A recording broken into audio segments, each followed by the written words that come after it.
तो सबसे पहले यहाँ पे हम लोग प्रोजेक्ट को सर्व कर लेते हैं, जिससे मेरा डेवलपमेंट सर्वर ओपन होगा, वहाँ पे हम लोग प्रोजेक्ट को ओपन कर सकते हैं। और ये कमांड थोड़ा एरर आ गया, PHP आर्टिसन सर्व होगा इसका एग्जैक्ट कमांड, PHP आर्टिसन सर्व। अब इसको ओपन करते हैं।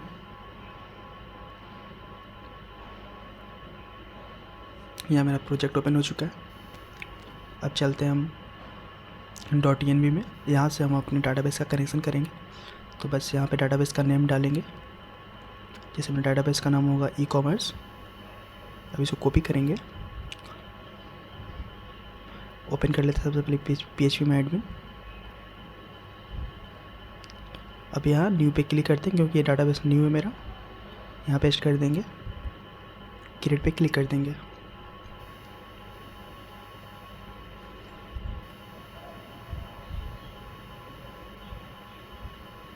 अब यहाँ पे कमांड रन करेंगे, PHP आर्टिसन माइग्रेट। अब ये क्या होगा कि लारावेल का जितने भी डिफ़ॉल्ट टेबल होगा वो माइग्रेट हो जाएगा हमारे डाटाबेस में। अब यहाँ रिफ्रेश कर लेते हैं एक बार। यहाँ पे मेरा सारा टेबल आ चुका है।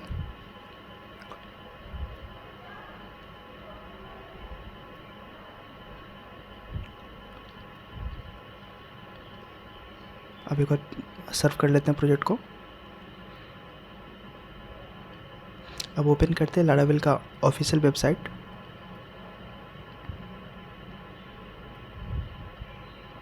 डॉक्यूमेंटेशन पे चलते हैं। अब यहाँ पे पैकेज में जाएंगे। यहाँ पे ब्रिज पैकेज का हम लोग यूज करेंगे ऑथेंटिकेशन के लिए। तो सबसे पहले हम लोग यहाँ वर्जन चेंज कर लेते हैं, जो मेरा 10 है, 10 पे क्लिक कर लेंगे और जस्ट इस कमांड को कॉपी कर लेंगे और अपने टर्मिनल में पेस्ट कर देंगे।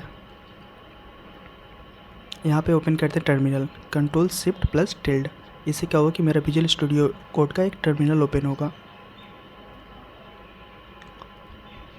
यहाँ पेस्ट कर दिए। अब ये इंस्टॉल होने में थोड़ा सा समय लगेगा। इंस्टॉल हो रहा है मेरा।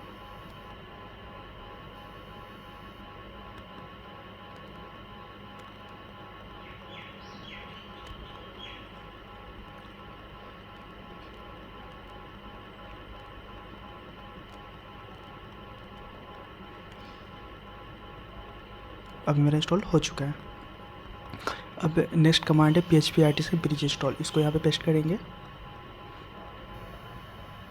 यहाँ पे टाइप करेंगे ब्लेड, यस, प्रेस 0।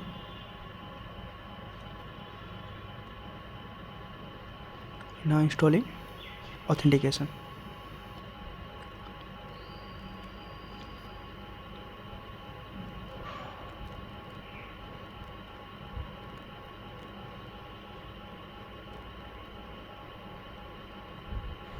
यहाँ पे चेक कर लेते हैं, ऑथ के मेरा सारा फाइल आ चुका है।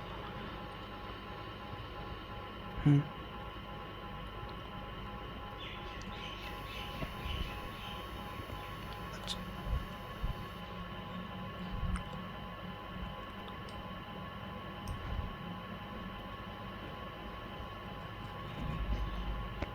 अब रिफ्रेश करते हैं अपने प्रोजेक्ट को। यहाँ पे अब आप देख सकते हैं लॉगिन और रजिस्ट्रेट का जो मेरा बटन है वो आ चुका है। अब एक बार इंस्टॉल करना होगा, npm इंस्टॉल।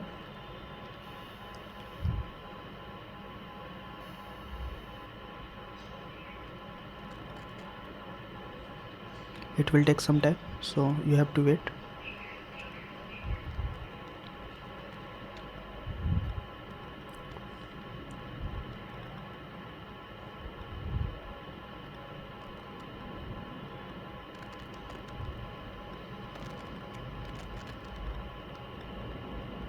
ये मेरा npm इंस्टॉल हो चुका है। अब एक बार रिफ्रेश करते हैं अपने प्रोजेक्ट को। अच्छा, npm रन डेबी रन कर लेते पहले।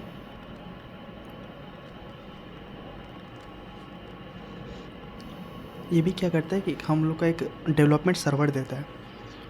जब npm रन डेव करते हैं तो एक डेवलपमेंट सर्वर देता है। तो इसको तो हम यूज नहीं करेंगे क्योंकि हम लारावेल का डिफ़ॉल्ट तो हम लोग के पास है ही PHP आर्टिसन सर, तो उसी को यूज करेंगे। जस्ट इसको एक ओपन करके इसको कर देता हूँ, तो इसको मैं यूज नहीं करूँगा।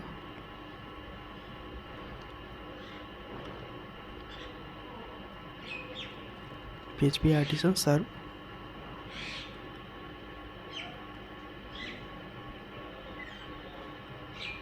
ओपन करते हैं इस URL को और पेस्ट करते हैं अपने ब्राउज़र पे।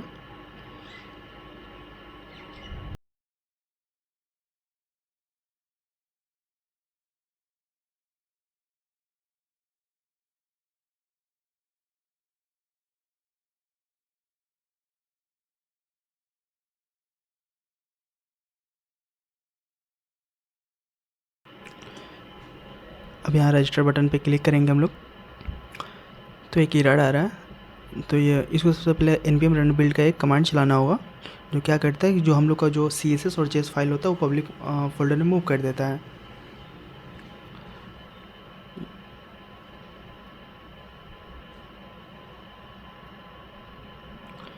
ये हो चुका है। अब रिफ्रेश करते हैं अपने प्रोजेक्ट को। ये मेरा सक्सेसफुली CSS और JS कॉल हो चुका है, ये मेरा पेज आ चुका है। अब चलते हैं हम लोग अपने यूजर टेबल के अंदर, क्योंकि उस वहाँ पे कुछ चेंजिंग करना है, जैसे यूज़र का नेम, फ़ोटो, एड्रेस, ये सब ऐड करना है। तो एक कॉलम ऐड करते हैं, टेबल स्ट्रिंग, जो मेरा डाटा टाइप होगा वो स्ट्रिंग होगा, यूजर नेम, और फिर नेक्स्ट फील्ड होगा टेबल स्ट्रिंग फ़ोटो,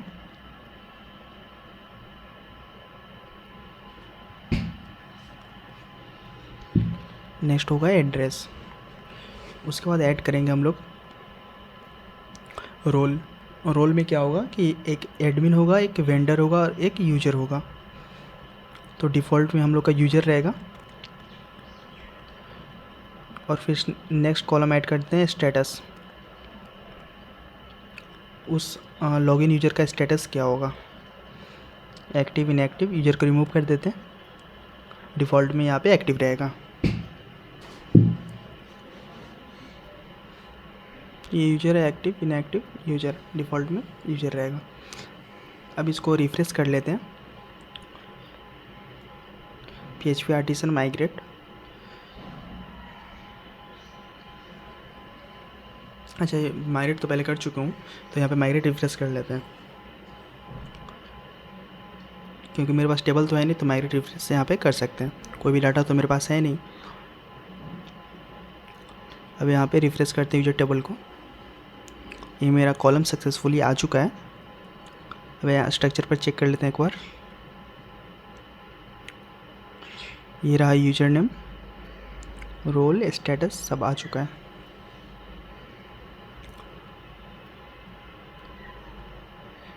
अब हम लोग जनरेट करेंगे सीडर्स। सीडर्स क्या करता है, वो ऐड करेगा मेरे डाटाबेस में एज लाइक वेंडर, एडमिन और यूजर। और तीनों का हम एक पासवर्ड सेट करेंगे कि एडमिन का क्या ईमेल आईडी होगा, एडमिन का क्या पासवर्ड होगा, वेंडर का क्या ईमेल आईडी, क्या पासवर्ड होगा। तो चलिए यहाँ पे स्टार्ट करते हैं। तो इसका कमांड होता है PHP आर्टिसन मेक सीडर, और ये उस टेबल का नाम, जो भी सीडर्स का टेबल होगा। तो यहाँ पे हम लोग का है यूजर टेबल सीडर्स। अब यहाँ पे एंटर करेंगे, ये मेरा जनरेट हो चुका है। अब चलते हैं हम अपने फाइल के अंदर।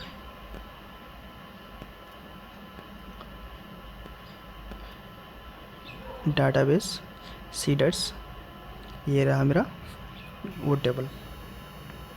अब यहाँ पे हम डिफ़ाइन करते हैं एडमिन का क्या नेम क्या होगा, यूजर नेम क्या होगा, पासवर्ड क्या होगा और ईमेल क्या होगा, और उसका रोल क्या होगा, और स्टेटस। DB टेबल किस टेबल में हमको इंसर्ट करना है, तो यूजर्स टेबल में।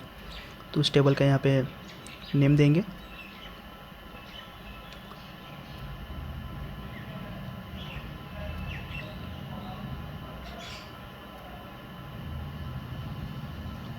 यहाँ पास करेंगे नेम,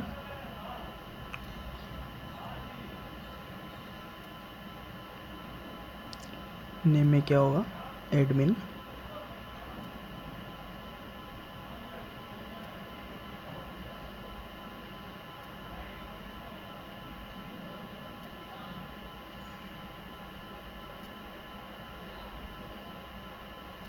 इसी को कंट्रोल डी करेंगे तो कॉपी हो जाता है इसमें। यूजर नेम रहेगा एडमिन, पास करेंगे ईमेल admin@gmail.com। नेक्स्ट होगा पासवर्ड, तो पासवर्ड में हम लोग हैज मेथड का यूज करेंगे, हैज मैक 11 ये मेरा पासवर्ड होगा, लॉगिन पासवर्ड। यहाँ पे स्टेटस होगा एक्टिव। यहाँ पे हैज का क्लास इंपोर्ट कर लिए, डाटाबेस का भी ये फैकेट्स होता है, जो डाटाबेस जो ऑथ का फैकेट्स हो गया, हैज मेथड का हो गया, सबका फैकेट्स होता है। अब इसको कॉपी कर नीचे पेस्ट कर लेंगे, ये पार्ट हो जाएगा मेरा वेंडर पार्ट।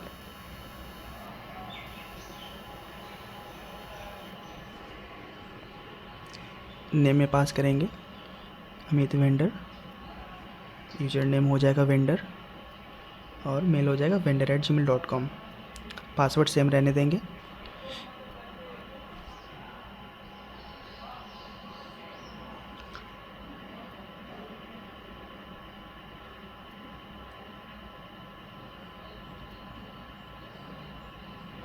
अच्छा, यहाँ पे हम लोग रोल पास नहीं किया, रोल पास करना होगा। इसका रोल हो जाएगा वेंडर, ये रोल सेम पास करेंगे हम लोग ऊपर वाले में एडमिन के पास, तो यहाँ वेंडर की जगह एडमिन हो जाएगा।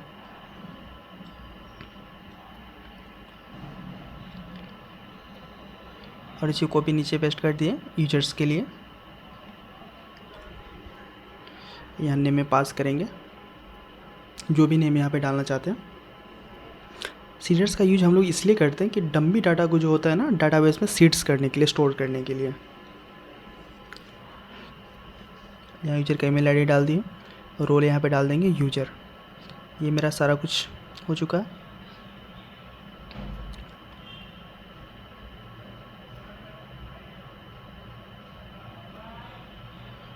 This part for admin, this part for vendor and this part for user.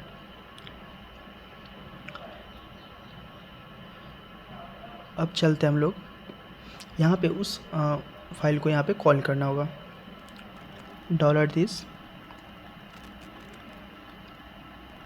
Call, और उस टेबल का नाम डाटाबेस सीडर्स का नेम यहाँ पे पुट करेंगे।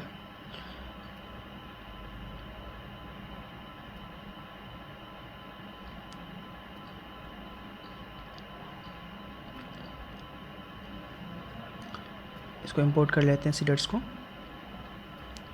अब यहाँ पे रन करते हैं PHP आर्टिसन DB सीड। ये क्या करेगा, जो भी मैंने यहाँ पे डिफ़ाइन किया है एडमिन वेंडर यूजर, ये मेरा डाटाबेस में यूजर्स टेबल में जाके वो सीड कर देगा, यानी पुट कर देगा। अब रिफ्रेश करते हैं अपने यूजर टेबल को। यहाँ पे आप देख चुके हैं सारे आ चुके हैं एडमिन वेंडर एंड यूजर।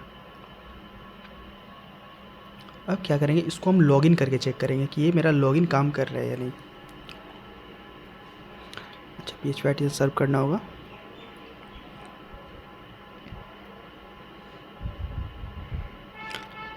ये 127001 है, ये मेरा एक डेवलपमेंट सर्वर है जहाँ हम लोग का प्रोजेक्ट रन होता है। अब यहाँ पे पुट करेंगे admin@gmail.com और उसका पासवर्ड जो 111 था उसको यहाँ पे पुट करेंगे। लॉगिन पे क्लिक करेंगे, ये देखिए मेरा लॉगिन काम कर रहा है। अब इसको लॉग आउट करते हैं। अब वेंडर लॉगिन करके चेक कर लेते हैं।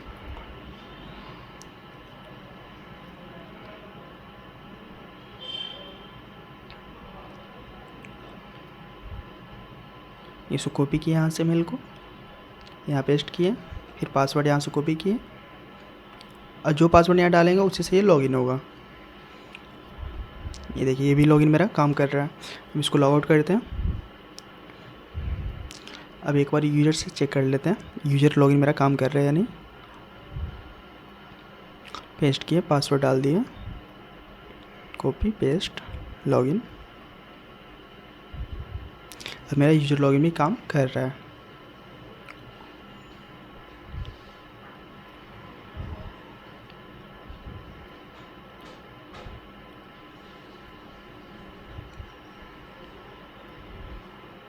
अब नेक्स्ट चलते हैं हम लोग, इसको क्लोज कर देते हैं।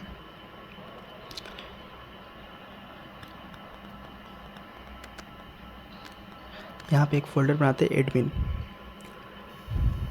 पहले एक कंट्रोलर करते हैं। यदि मेरा एडमिन लॉगिन होगा तो एडमिन का डैशबोर्ड ओपन होगा, और यदि वेंडर लॉगिन होगा तो वेंडर का डैशबोर्ड ओपन होगा, और यूजर लॉगिन होगा तो जो डिफ़ॉल्ट हम लोग का सेलेक्ट डैशबोर्ड है वो ओपन होगा। तो PHP आर्टिसन में एक कंट्रोलर एडमिन कंट्रोलर, ये मेरा एक फ़ाइल जनरेट हो चुका है। अब चलते हैं कंट्रोलर के, अब एक वेंडर कंट्रोलर भी जनरेट कर लेते हैं। PHP आर्टिसन में कंट्रोलर वेंडर कंट्रोलर एंटर, ये दोनों मेरा कंट्रोलर जनरेट हो चुका है। तो अब चलते हैं अपने कंट्रोलर के अंदर, app HTTP controller admin controller, vendor controller को भी ओपन कर लिए।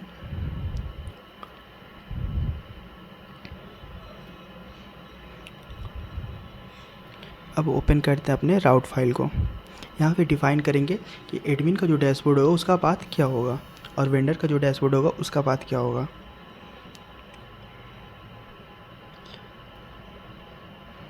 यहाँ पे लिखेंगे राउट गेट।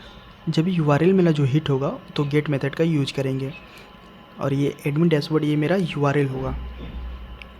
एडमिन कंट्रोलर क्लास, ये एडमिन डैशबोर्ड ये मेरा फंक्शन नेम होगा। अब एडमिन कंट्रोलर को इंपोर्ट कर लिए ऊपर में, ये मेरा क्या है कि बेसिकली एडमिन कंट्रोलर पाथ का फाइल का पाथ है। अब इस फंक्शन को हम कॉपी करेंगे और एडमिन कंट्रोलर में यहाँ पेस्ट कर देंगे। पब्लिक फंक्शन, उस फंक्शन को पेस्ट कर देंगे। अब यहाँ पे जिस पेज पे हमको रिटर्न करवाना है, जब उस URL को हिट होगा तो इस फंक्शन पे आएगा और इस रिटर्न व्यू को रिडायरेक्ट करेगा। तो यहाँ पे होगा return view admin dot admin में as a folder name admin dashboard.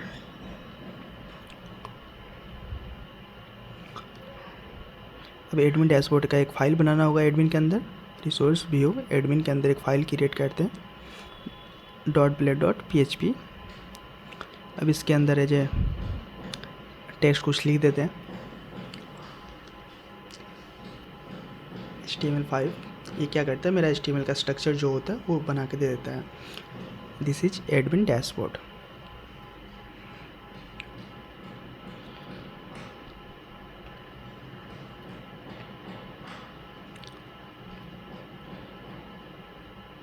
अब इस URL को हिट करते हैं अपने ब्राउज़र में।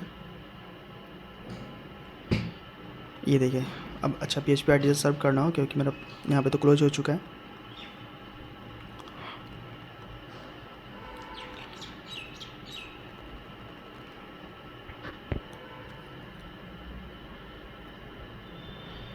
अब रिफ्रेश करते हैं अपने ब्राउज़र को।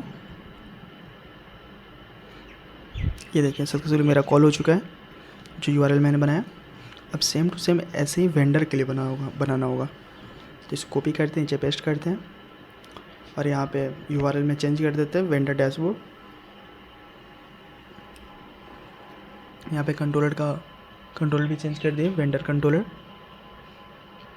अब यहाँ पे फंक्शन कॉपी कर लेते हैं, इसको यहाँ पेस्ट कर देते हैं वेंडर कंट्रोलर और इसको इंपोर्ट कर लेते हैं। इंपोर्ट क्लास ये ऑटोमेटिक क्या करता है कि उस कंट्रोलर का पाथ को इंपोर्ट कर देता है ऊपर में। अब यहाँ पे वेंडर डैशबोर्ड को कॉपी करेंगे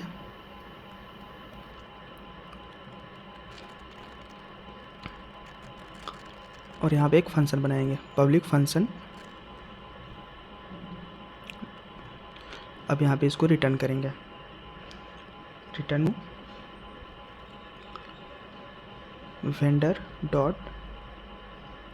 वेंडर अंडरस्कोर डैशबोर्ड। अब ये फाइल हमको क्रिएट करना, पहले फ़ोल्डर बनाना होगा। रिसोर्स व्यू न्यू फोल्डर, यहाँ पे वेंडर नाम का एक फ़ोल्डर होगा, उसके अंदर वेंडर डैशबोर्ड का एक फ़ाइल क्रिएट करेंगे .blade.php।